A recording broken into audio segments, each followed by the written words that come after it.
sila na pogi, sila pang may galing. Oo. Kala ko dati, sila na ang pogi. Basta sa kanila yung dating Sa ganun dating, oo. pinagsama ng RQ. Pogi na, may dating pa. Kailangan may pogi points. Gantong angulo tayo, Tito Doc ha. Tapos, yung galing, ipakita mo, yung mga sumusolo-solo kill na ganon. 4 minutes into the game, sobrang grounded ng XP. And technically, sa meta natin, kino-call for yung rotation ng XP sana agad Yun nga eh. Oo, kailangan talaga sila dun sa teamfight kagad. Pero Wala. parang nakaka-cancel out ng RRQ kahit yung possibility na yon. Pero hindi na skill ni Kelvin, yung purple buff dito ni Tanix. So, makakasurvive naman yung Crimson Esports for the early game.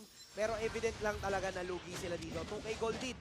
Hawak ng RRQ and napupok pa dito si Carazo. Kontrolado niya rin yung XP lane battle. Kasi gusto mo sanang makapitalize yung Infernal Pursuit and Dark Wave ni 4D onto multiple heroes. Pero hindi nangyari. Hindi pang 1v1 eh, no? Kasi para kay Cal, ito muna yung focus nila. Kelvin, naabot ba Ayun ako? lang. Kung hindi ka abot, ihahatid ko sa'yo. Yan ang sagot dito ni Mingwin. For C, on the other hand, dahil nga hindi nila ma-maximize yung kits na meron sila, doon naman sila binabaliktad ng RRQ. Kompleto, walang mintis. Kung magmimintis man, okay lang, reset para sa kanila. Walang masyadong asim moments. Yung lantern flare talaga dito ni Mingwin na sobrang laking bagay yung buhat-buhat. Kanina akala ni Dio mabubuhay pa siya eh. May revitalize siya. Kaso pala, namarkahan na siya. Pero ayun, si Carazo ata. Uy, ang galing naman nun.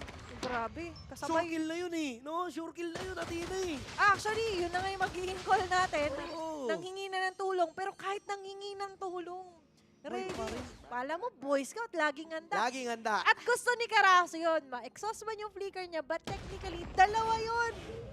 Pogi point sa kanya yung nakatakas ako. May Predator Strike pa. Pero even Dogman being chased by 3 heroes just means na para sa RRQ, alam nila na walang capable Ouch! na mag-hold down sa kanila. Ang ino-hold back pa nila dito is si Tanix na ngayon hindi na makuha yung sarili niyang purple buff. Nanakawan pa siya dito ni Kelvin.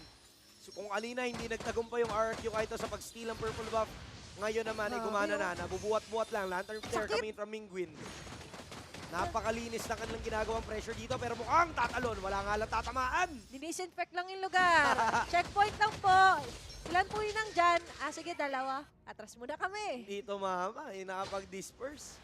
Dapat yung ganong Avatar of the Guardian gagamitin mo lang pag sureball talaga eh, no? Akala niya kasi siguro, tatama. Pero minsan sa mga maling akala, marami talaga napapahamak. Yan nga eh. Pero ngayon, Kelvin, di rin naman mapapahamak yung mga bala nandyan para kay Son. Susugod na niya rin. Sila naman! Sabi ko pa nga lang, din ano na naman yun? Feeling ko may problema talaga doon sa flicker. Hindi ko alam kung flicker placement doon sa Ay. kanyang phone. Yung flicker na naman ni Son. Twice na nangyari in this game and hindi po ito normal. Adikoy siguro. Tingin ko kasi talaga wala nang chance sa Athena para sa parang dumudulas talaga. Ako minsan pag kinakabahan, Ay, baka kinakabahan. Posible. Oo, Kasi tama ka dyan. veterano nasa harap mo.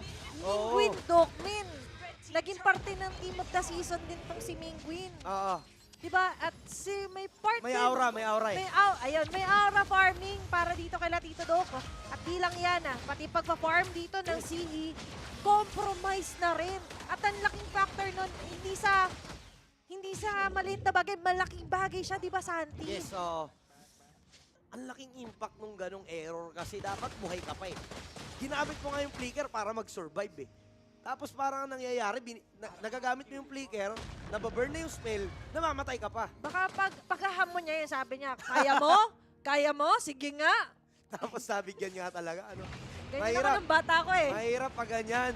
Kasi pag yung kalaban mo, yung inaangasan mo ng ganun, pumalag talaga, di ba? Dapat pag handa ka rin pag pumatol. Oo, pag pumatol, doon sila nadadali. For Crimson Esports, they really need to hold on. Wala na ang ibang other way right now. Lalo-lalo na doon, mababa ang moral ng Crimson Esports for sure na nakita nila yun eh. Nakita nila na nangyayari yun eh. 2 beses pa nangyari. So, apektado ang moral ng Crimson Esports ngayon na parang ang daming mistakes na nangyayari from our side. So ngayon, Limit. depende na lang kung paano nila iti-take yun. Mas manggigigil ba sila na i-hold to tapos bumawi? Kasi di O ba, magpapa-apekto sila? 1 is enough. Mm. 2 is too much na Oh, yun. too much na talaga. At yung dalawang gat niya, dahil dun sa flicker Yes. na out of Yes. Oh, 0 out of to siya. Oh. bounds. Yun So, nga. technically, 0-0-0 pa dapat siya. Yep. Kung hindi siya nag-flicker Yung ng flicker gano'n. niyang napapamak siya. So, I therefore conclude na wag ka muna mag-flicker, Sean, para hindi ka mapapahamak. Yan nga eh. Yun Yun pa yung, ang theory. yun pa yung ano, yun pa yung nagpapasama nung pwestuhan mo, di Kung ba? hindi siya nag-flicker, ligtas. Boy Pero pa ngayon, sana. kailangan nilang makaligtas Santi.